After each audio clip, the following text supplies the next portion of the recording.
This program is designed to provide general information with regards to the subject matters covered. This information is given with the understanding that neither the hosts, guests, sponsors, or station are engaged in rendering any specific and personal, medical, financial, legal, counseling, professional service, or any advice. You should seek the services of competent professionals before applying or trying any suggested ideas.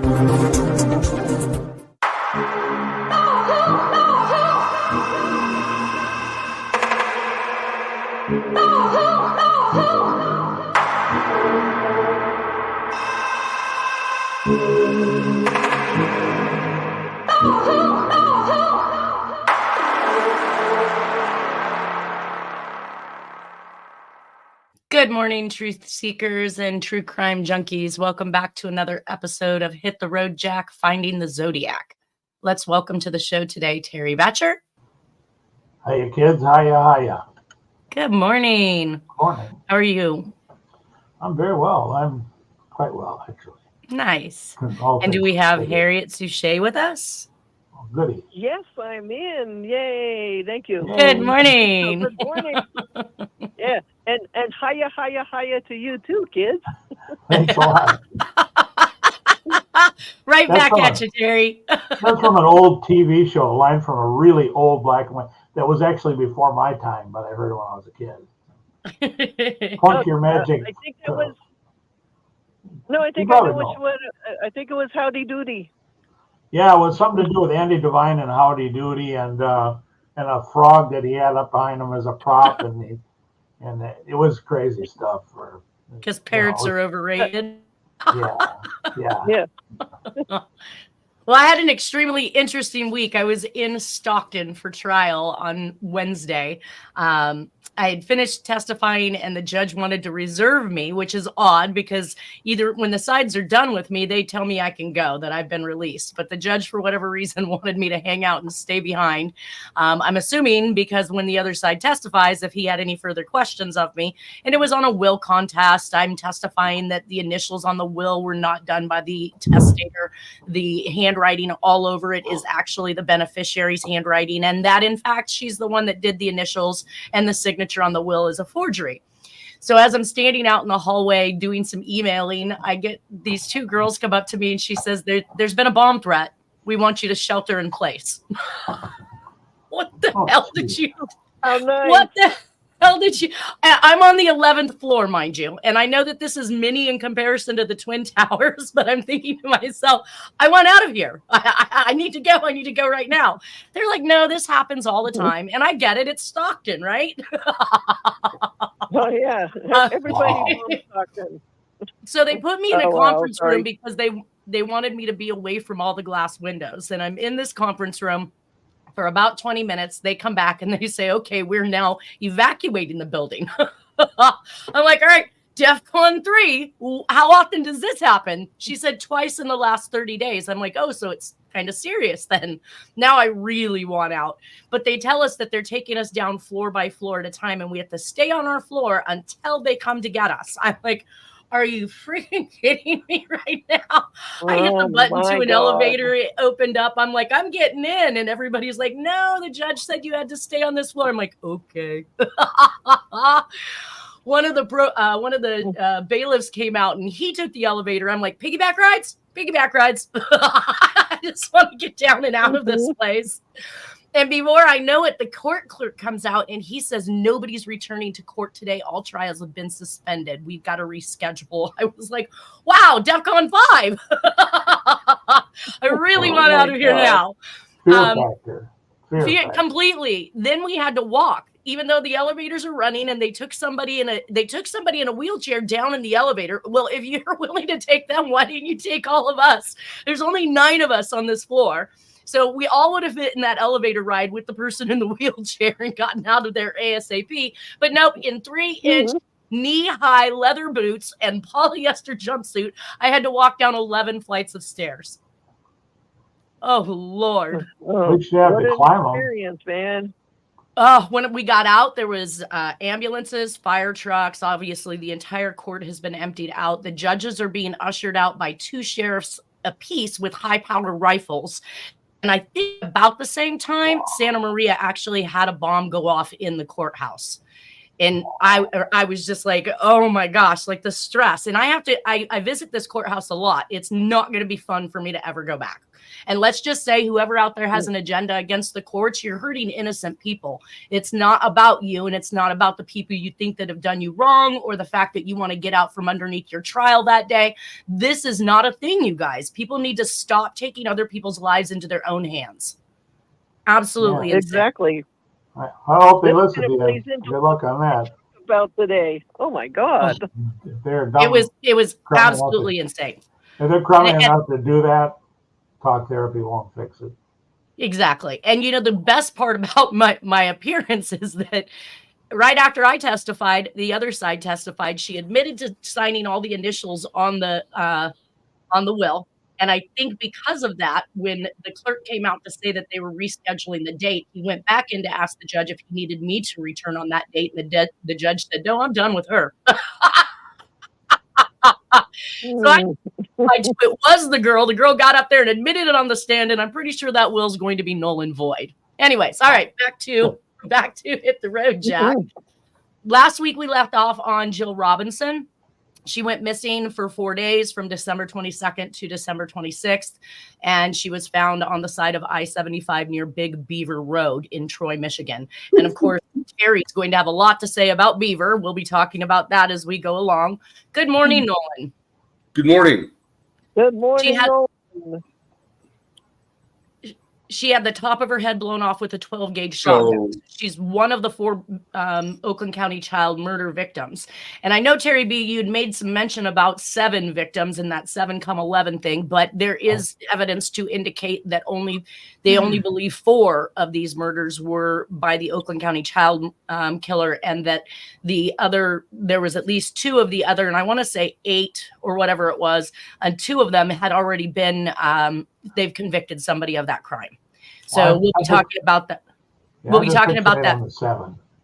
Right. The number 7. That's okay. all. Just no, I know. I know. And it could be somebody that's part of the group. It could be somebody that's part of the group making it 7. I don't know. Either way, I'm just saying that they did convict other people of some of the crimes, so there wasn't a total of 7. Now, I got 1, I think. Only 1 person. Only 1 person ever. You have an email here that you can you see that to read it, or do you need? Go ahead. I'd like you read it well, but I can if you want me to. Go for it. It's your words. I put, hi, y'all. Well, other than the emergence of the very important secret witness document, the Jill Robinson murder case files seem to be minimal and a bit sketchy.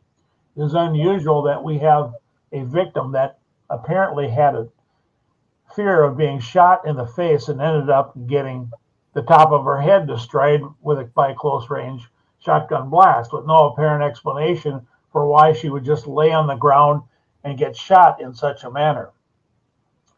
There are a few police files that tend to make sense, but damn few. I'm anxious to see how Harriette Sucher weighs in on Robinson murder in light of her recent anagram solve of the secret witness document.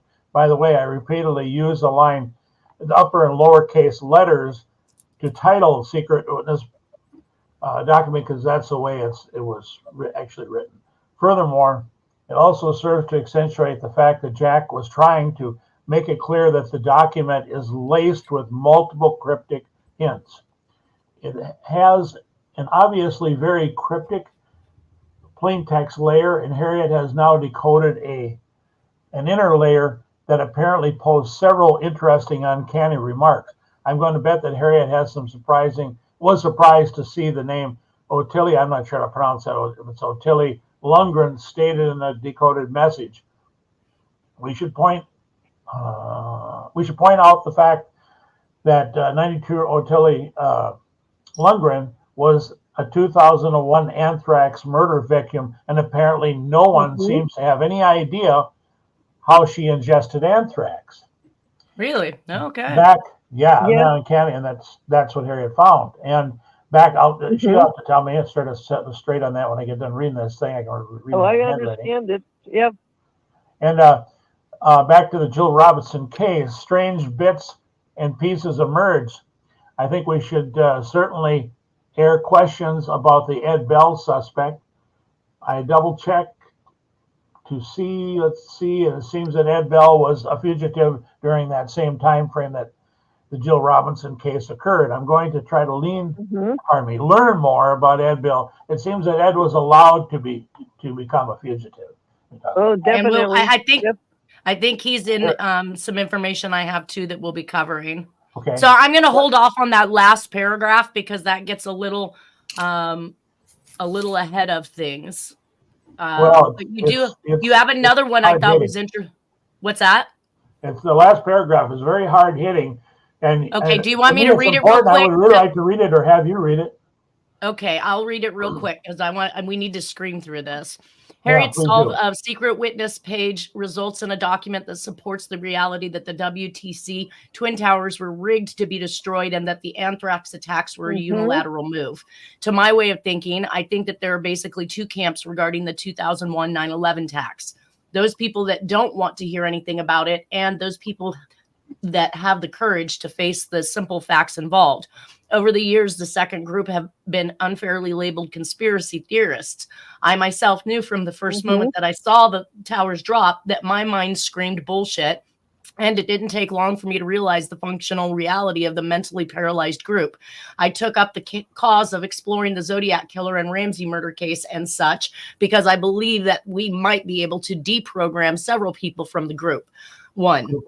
And and also because there's plenty of information currently available in order to figure out who was actually behind all of this outrageous and apparently organized murderous mayhem, which apparently goes back several decades now.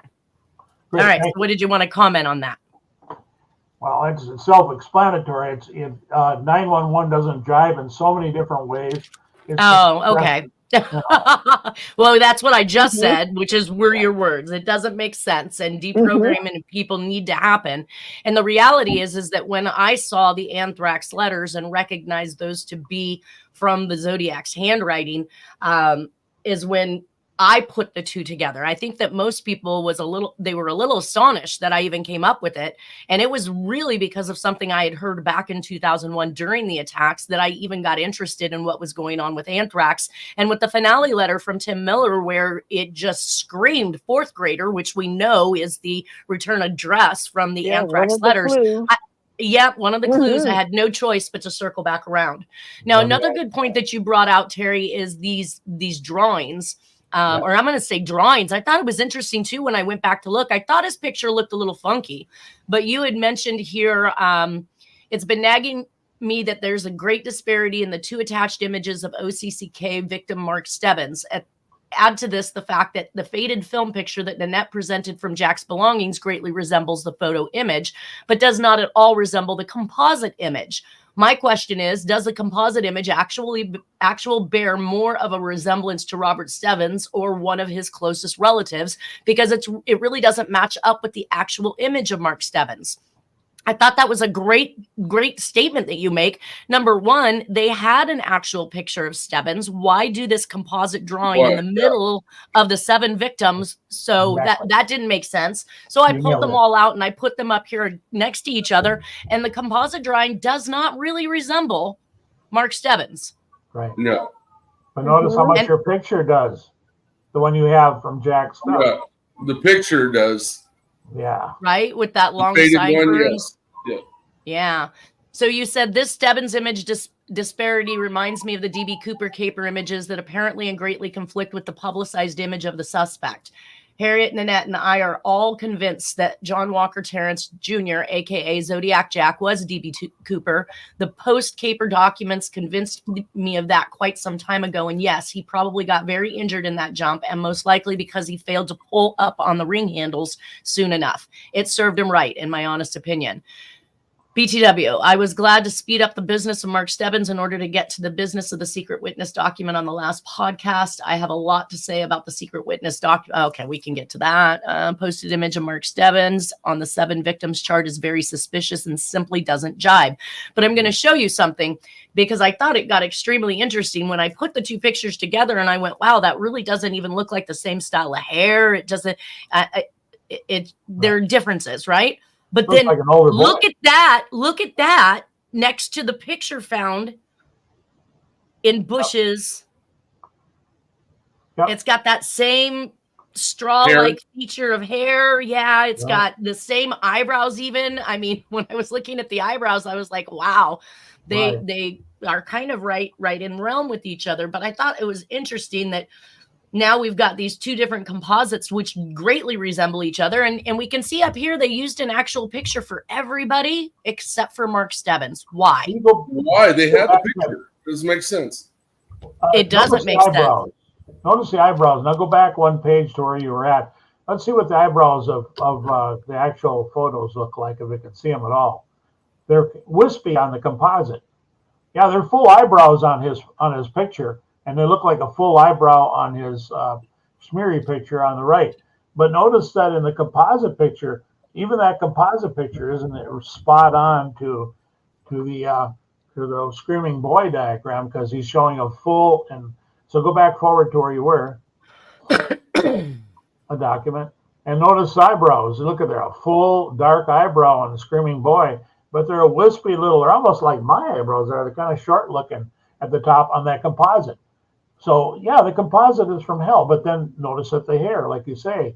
So yeah, it's all stinkle. And also look at how high the ears are placed on the head of the screaming boy. They're like way up his head, but he has kind of typical lower placed ears on his head. So. Where did the screaming boy come from? It was taped to the wall of Chris Bush's death scene. Chris Bush was a suspect. Suspect that was fixated on. We'll get to the talk about that later. That I don't think he may have had something to do with this stuff, or he may have been forced included. But I don't believe it had anything to do with any of the murders myself. But. That's my. He was a pedophile. He was the son of a higher up exec of was it GMAC or? Yeah, GMAC. I don't know that he was. He was busted for some pedophilia stuff, but I don't think he was. Well, his dad kept saving him. He wasn't really getting busted. I think was the point. That's true. His dad kept saving him, but if you read further, you'd find out that. The couple of people he was involved with are actually more steeped and were badder actors than him. And he might have got. I want to say that the dad was he was a high up exec for the international and domestic finance division of GMAC. Right. Okay. And then his brother stated that at the death of Bush. Well, let's get to Bush later. Let's get to Bush we'll later. Get to that later. All right, so that brings us back to your last email, which was about the secret witness document. Technically, the secret witness document is filed as a Jill Robinson. So that was found in her files? Yeah, I think it was more in the general files, because some of the stuff got jammed together. But it's the point that I'm going to make about that is that was the only secret witness document. Okay. But keep going. Oh, yeah, I just needed the question answered. Where did you get this document? It arrived during the Jill Robinson, on the heels of the Jill Robinson murder. So. Well, and it says, however, and because of its pivotal importance and because the OCC case was, of course, presented to the public as a whole item, it greatly warrants repeated review. Zodiac Jack documents carry a lot of messages, and this same document is something that I have made several different annotated copies of because of the simple fact that it's too damn busy to be covered by only one page. There is no question whatsoever that Jack rotated most of the letter N slightly clockwise in order to double and serve as the Zodiac Killer hints. And yes, he also slipped JT initials hints, as well as his bisected letter B hints, the clearly double as the number 13. The crop mark style of the letter K is also serve as a number 11 because, of course, the letter K is the 11th letter of the alphabet. In the plain text word Lincoln, notice how he treated the second letter L to take on a V shape. Again, the letter V is the 22nd letter of the alphabet. King, 11, 13, and 22 are among the most redundant of John Walker Terrence Jr. Zodiac Jack hints. Sadly, the nasty murder. Oh, I'm not going on to that one. All right, so that brings us to the secret witness letter, you guys. Oh, I'm so excited. Okay, I am so ready. Because So I got secret something witness. to bring up about Mihelich, the Okay. other. He killed her too. Okay, let's not preface it what you want to bring up. That's taking time, and we can bring it up when we're ready to go there. So the secret witness letter. The secret witness letter is basically following on the cusp of a secret witness program that was being talked about in the Detroit news. Correct, Terry? Yes. So this coming out secret witness is another one of those, I say humorous, but Zodiac 101 things to do. He claims to be secret. Guess who I am? He's constantly, eluding being identified. So the secret witness letter says, secret witness, I am very concerned about the murders that has been going on. I think I know someone that would bear looking into. Their name is Bell, that live in Clawson on Lincoln. This boy, about 19 or 20 years old, named Roger, has a very bad record about molesting girls. There is quiet. Now, these are all misspellings. There is quiet, a family of these pedophile or people, one older boy also. The father is custodian in Clawson schools. Mother works in factory. These kids have no supervision. They go and come as they please. I do not believe they could stand. Is that stand? I don't believe they could stand checking. Something checking, yeah. Where you at? Yeah. Oh, yeah, it's cut off at the bottom. I do believe it says, but it's look at the little games he played there all over the place. I mean, there's a ton to talk about here. A lot. Right. Go ahead. Well, and I did kind of cover that I was able to find that one cursive written O with the loop in the center, even leans the same direction and is the same shape as what we see Zodiac and Jack doing. And for me, that was a home run hit because all the rest of the O's are done in this teardrip fashion, but you can clearly see that that's also a ruse that the Zodiac used as well. All right. It's his cue too. Right. So here's one of your annotated pieces if you want to discuss some of the things that you were talking about in your review of it. Well, let's see. It's been a while. I did this a long time ago. So I think this reminds me of the Secret Pal Zodiac doc and the Secret Santa report and the Ramsey murder. Right. Okay. This is a historical feature on detail on the Zodiac killing. Zodiac speaking, SP with a capital K, I put it, and in which TAM is expressed by the gap between the. I can barely read this, pretty small, but I probably should go to my own page. Here, anyway, I'll read it. I'll read it. On the left, he's saying Tim.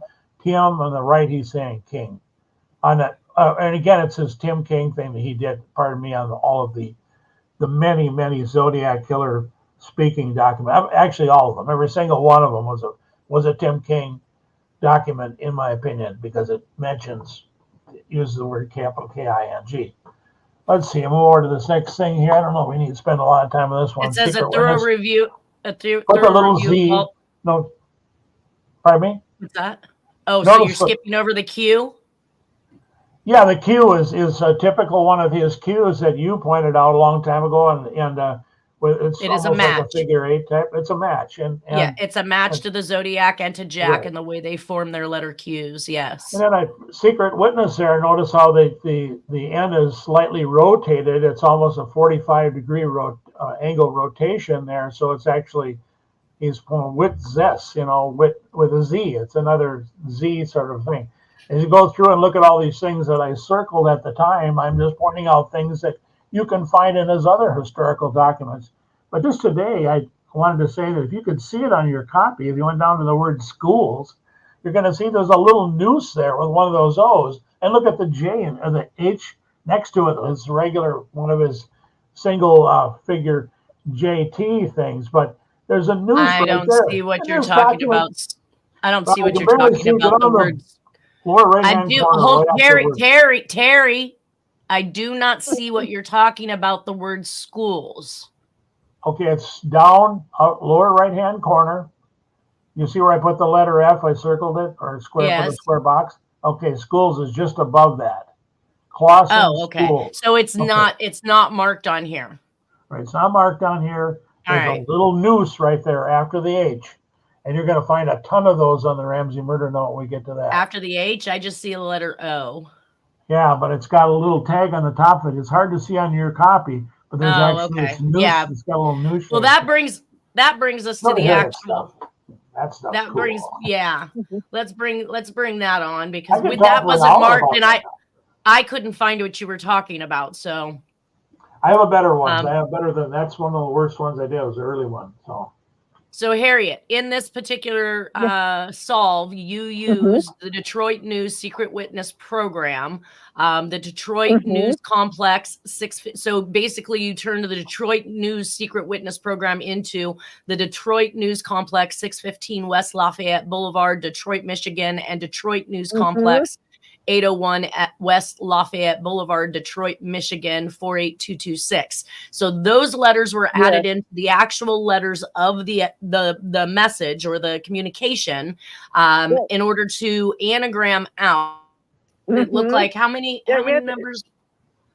Well, I just wanted to say real quick, it's like you had to identify everything possible in that little section that Jack is saying he sent that section connected to the letter.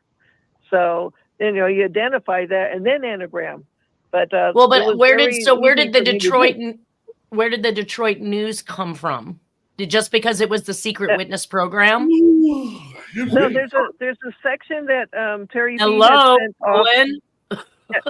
Can you hear me? I couldn't for a second. Go ahead. Oh my! Well, I'll be slow and quick to the point. There's a section that says Detroit News Secret Witness Program. So it's like almost like a stamp. You have to identify what that is, and where is it? And it was a huge complex. It's no longer functioning. The Detroit News is still there, but just not there. But anyways, so and then the rest became pretty easy to anagram the whole thing. All right. So I basically am showing how you've allocated all the numbers to each and every letter that you intended on using in this anagram, and that came out with a message. And can you read that message for us? Oh, I sure will. And thanks to Terry B for sending all this stuff. Anyways, and to you guys. Okay, it comes out as, and I'm going to read I'm just going to read the whole thing. That's all nice and neat. It is Editor Giles, who's from Texas, by the way. He just got there. Detroit News Complex, 615 and 801 West Lafayette Boulevard, Detroit, Michigan, zip code 48226. Local exchange carrier AT&T Bell facsimile. He's saying this is a facsimile. I killed Nixon execute order and operations orders trader Robert Stebbins and Little Lenny Schultz, Viet Cong, Mekong Delta Vietnam attorney King Boys. Jill Robertson is another Ed Bell Texas obituary. To tell the truth, I am very concerned about the DDE, that's Dwight David Eisenhower, Saudi, WMD, weapons of mass destruction, years of documents in order, execute order for 9/11/01, the Twin Towers, World Trade Center, then the WMD, Ames strain anthrax, acknowledge question, UIR, ubi ius remedium, please, do you have secret MK Ultra program? Ooh, shitty old Sidney Gottlieb. She's the remedy on stamp, a red color 2-cent George Washington Shemak perforation, Cincinnati, Ohio. There's supposed to be a question mark. He's asking questions. Okay, but hold on. Before you continue, that's in parentheses. So you're just letting us know what the remedy on the stamp is. So that's not actually part of the solve. That's you telling us what stamp it is, right? That's in the solve. It's in the solve. Oh. The solve is in there too. See, when he sectioned off the Detroit the secret witness section, that would be when you're sectioning it off, it's going to come out as in parentheses. So I moved those in parentheses there. Everything fit very well. So anyways, He's saying, and Scripps family son-in-law, George Booth, Connecticut Senator Prescott Bush widow, his Connecticut aide Ottilie Lundgren, New England Vermont Governor Hoff assistant Patrick Leahy. The Holy See should have some via Curia. I wish I saved some. I knew he was trying to say that already, so I put that in there. That is not completely in the solve. Anyways, signed Terrence. He's screaming and he's frustrated. All right, so I want to take us back to, you mentioned Scripps family. So if everybody remembers me discussing the actual phone book of Carol Settlemyer, who happens to be in the heart of this entire area where these children are going missing, there's talk about dogs that are being used to actually steer these kids away and to abduct them. She had many dog pounds listed in her phone book, many law enforcement agencies, many bars. The other crazy thing is that she had literally written in the backside of this book was a doctor that is on Scripps back here in Sacramento. So I was like, Scripps family, where's that? And who is the Scripps family? They have everything to do with a lot of newspapers, but especially the Detroit News. They owned it, and then the son-in-law George Booth, I believe, was running it. Money. So, but they own a lot of things. But this is a major connection in Detroit. So the Scripps family son-in-law Booth, how does he play into this? He was, I believe, running the Detroit News for a while. And during the time period of MK Ultra. Nice to know. Anyways, so he's. And then you said Connecticut Senator Bush widow. What does that mean? That is Prescott Bush widow. That's George Bush's grandmother. And George, and then in between, that's the mother of the future. But why would they be bringing up? Why would they be bringing up the widow of Senator Bush?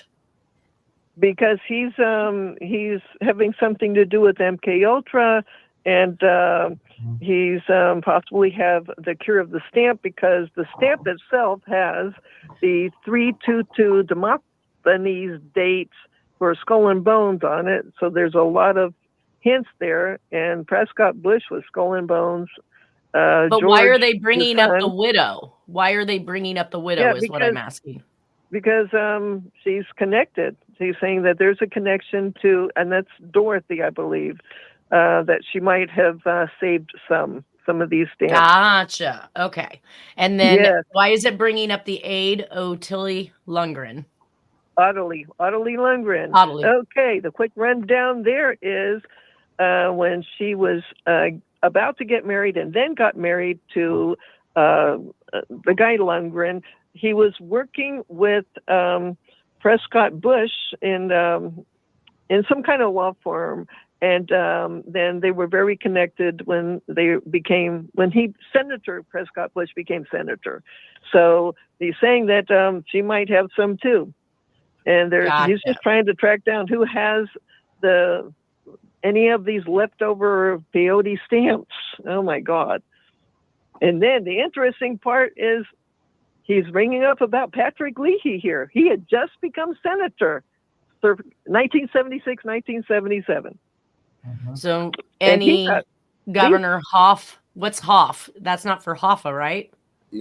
No, it's Hoff. It's the Governor Hoff was Vermont governor during the 1960s, but he was also in the law business, and Patrick Leahy was one of the junior lawyers with him. I had to verify that very quickly. I said, that's right, he was. So he's asking, does Patrick Leahy have some? Gotcha. And Leahy gets an anthrax letter. Can I say something about that's right. Okay, That's so Leahy is one of the recipients of, I thought the name sounded familiar to me, but we're not in 2001 yet. Can I say something real quick about this? What she just said? Yes. And I'm pointing out the obvious saying this, but here is the decode of a 1976 document that's mentioning the Twin Towers and anthrax and the victim, Ottilie. Ottilie, or Ottilie, how you pronounce that. There's a victim right there. So the connectivity goes full circle right on that damn document from 1976. Well, Leahy received a letter too. And So Leahy did too. Yes, he did. So yes, this is a bomb. This is a bomb, and this That's how come I know this is confirmed, because all this stuff came true. Jeez. And guess go ahead, Nolan. Let me make a hold point. on, Harriet. Hold on. Go ahead, Nolan. Yes. Guess who was the head of the CIA in 1976? Who? George Bush. George Bush Sr. Yes. Shut up. Prescott's son. Yes. Prescott's son. He was the head of the CIA under Gerald Ford. Yes. Well, yeah. And you know, the whole anthrax thing, that my theory or my philosophy, and some others as well, is that George Bush wanted to go to war for oil. And the whole anthrax thing was to perpetuate a biowarfare attack. So if an act of international terrorism hits our country, the president at the time can override a veto from Congress to go to war based on that single premise. And there's a second premise, which is an act of biowarfarism. So the fact that we saw both things occur within a week of each other, at the time, my understanding is that Congress had said we're not going to war, and told Bush we were not going to enter this country. Then we see the perpetration of the 9/11 Twin Towers, which is the act of terrorism, or purportedly. We didn't do it to ourselves, right? It was them that did it to us. Mm-hmm. So Bush asked to go to war at this point, and he was vetoed again by Congress. Then we have the anthrax letters approximately, 7 days later that are mailed. That's an act of biowarfarism. So if you look it up in your politics books, you guys, you'll see that there are two reasons that the president can override a veto to go to war. And in this particular instance, not only was Bush able to override that veto to go to war, but he in fact did. And that was all over oil. Well, you could say it's over oil. And Leahy was a part of the war. Oh my God! So I guess he was vetoing it or something. Leahy was. I don't think he was on the side of going to war. No, I'm pretty sure he's a Democrat. Yeah, he was against it. Yeah, and that's why he got an anthrax letter. Right, exactly. But as a warning, not as a he was. They made an example out of 94-year-old Tilly, though. Or Jack did. Yeah. That's a total mystery. No one knows how she got it. She lived all by herself and stuff, and all of a sudden she turns up as having anthrax. I think they do know. That's my opinion. I've seen this more than once, Audley Lundgren, that they knew ahead of time that this may have happened. I think they do know, but they are not willing to address that fact. It'll be a couple of generations before we know. That's just crazy. And no one would know this, you guys, that in fact the soft target was to get Iraq. So that's why they took over Iraq, because it gives them a complete base in the Middle East. The United States is very powerful, and I think rightfully so. But that's my opinion, my hawkish opinion. It isn't just about oil. There's no problem getting oil. It's the power. It's a power thing. You know what I mean? I know that at the long after, when I was dealing with a sheriff from the Sacramento County Child Support Division, she had indicated she is actively living in the East during the time frame of these Twin Towers and 9/11 attacks. And she had indicated that the news that they were being told over there was what she perceived to be the truth, but was completely contradicting what we were being told over here in the United States. Yeah. And that evidently there was a contract for oil that the East was willing to sell off, and they were offering it to one country for a price less than they were offering it to America. And that upset, obviously, I'm sure, the Bushes, who are all oil bound. Right. Yeah, I'm not saying there isn't an oil factor. That's not my point. My point is to say that there was a grander scheme going on, though, too. No. But we never saw those headlines. We never saw those newspapers, is my point. Right, exactly. That the East is actually producing news on America, and we're completely unaware of what it's saying. And we're being mesmerized by this disinformation that is causing us to think left, right, instead of right down the center and what's going on. Yeah. Well, that brings us to our next victim, which is Kristine Mihelich. January 2nd. Yeah. Mihelich. I think it's January- pronounced Mihelich. To pronounce that one. He killed her too. Yes. January 2nd of 1977, Kristine Mihelich was taken from a 7-Eleven convenience store at 12 Mile Road in Oakshire, Berkeley, Michigan, found 19 days later on a rural road in Franklin Village, Michigan. So she was the longest held victim, as far as we could tell, at 19 days. The body was found by a mail carrier who saw blue something. So now we see blue again in the snow on Bruce Lane at the end of Telegraph Road in Franklin, Michigan. Found 19 days after her abduction. She was held quite like Black Dahlia and others in this case. She suffered death by asphyxia. The body laid in the snow within view of homes. So again, we have this posing out in public where others can see. The body is laid in the snow. Well, arms are crossed and eyes are closed. So I'm assuming that they did the stereotypical funeral type arrangements with the arms being crossed over the body. I'm not sure. She had been cleaned and bathed. Coroner states no gross indications of sexual abuse, but sperm was found in the vagina and rectum. So exactly what is...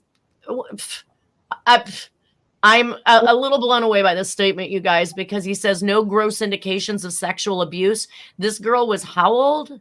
Hold on here. Where did you get the message that she had sperm in her?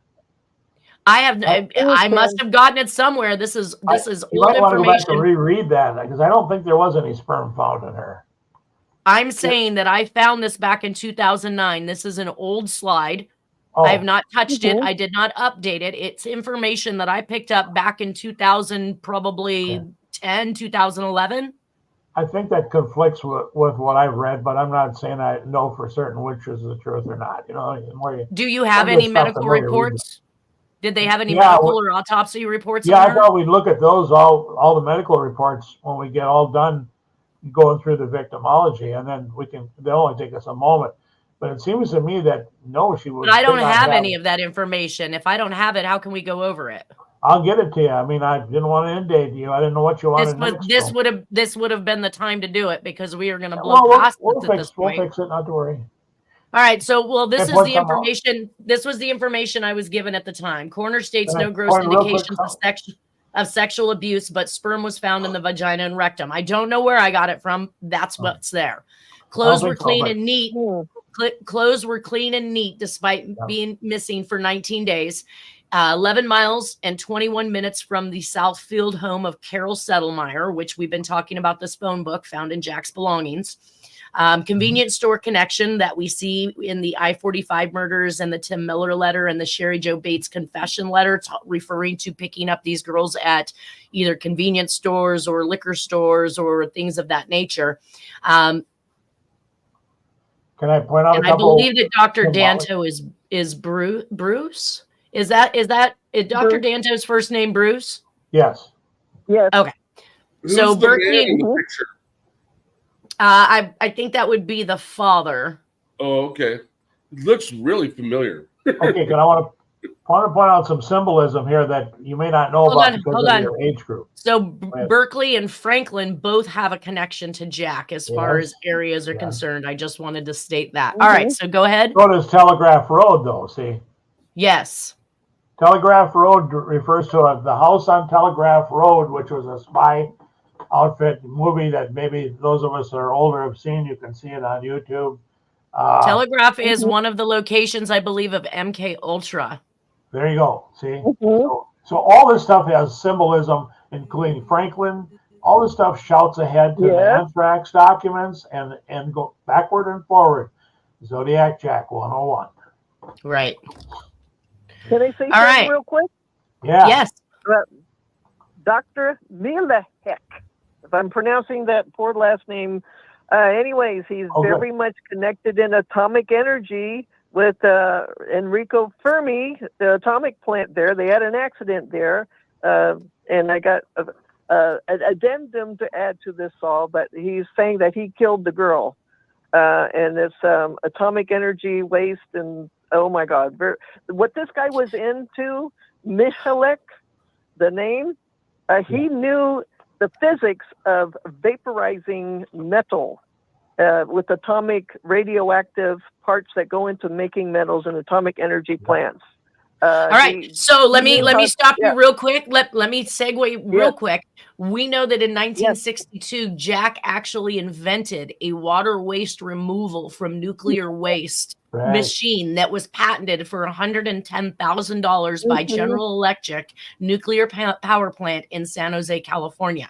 So when we're talking about knowing about water waste and nuclear waste and things that you're speaking about right now, we know that Jack was right up in the middle of that. And one more thing real quick. This is okay, hold on. One more thing real quick. I now see who this picture was, Terry B. This is David Norberg. So one of the suspects in the case. So I put up there that I needed to research this person having Kristine's cross. He supposedly had Kristine's cross necklace, which is this David Norberg. And we're going to see that in the summary from the 2023 article of what they believe they currently know in regards to this case to date. Let me just say that Norberg was an afterthought suspect. No. I'm not looking to go into that right now. We've got about 3 minutes left. Did you want to finish anything on Mihelich and the nuclear waste? Harriet? I can tell you about. You want to hear about depleted uranium? Stop, Terry B. I'll just be really quick. I think Jack knew this Dr. Mihelich, a very bright and brilliant young mind in the 1940s, who was also in World War II. And the stuff you can read, it's a hell of a rabbit hole. He's very brilliant, but he knew something about all these things. Is he related to Kristine? I believe so, because he's right there in the region. He's at Urbana State University, which is right on the border of Michigan and Indiana. And the reactor that he's got to be connected to is just in the same region too, between Detroit and Urbana.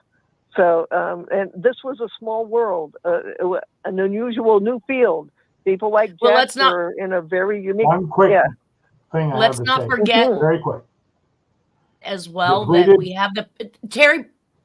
Sorry. Let's not forget that Jack Terrence also has a picture of Charlevoix, Michigan, and the nuclear power plant in his possessions, and we've shown that before. But it might be worth bringing back up as it pertains to John Benet Ramsey and these Michigan murders. Yeah, right. I want to add to something very quick, very brief.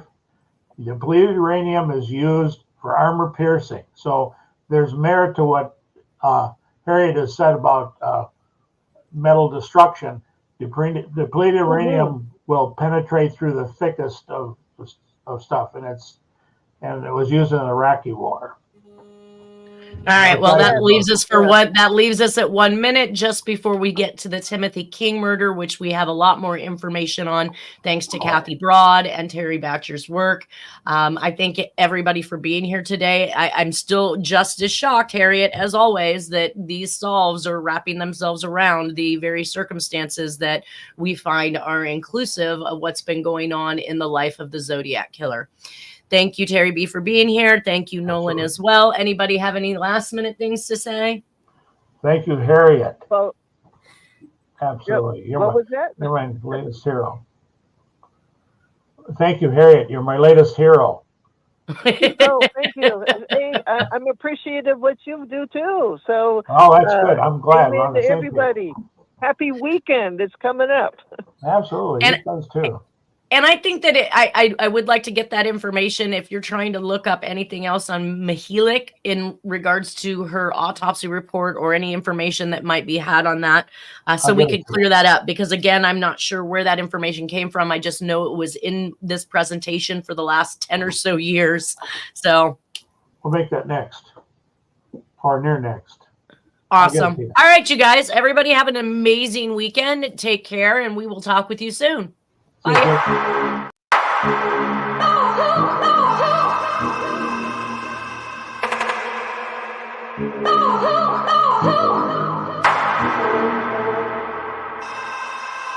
No.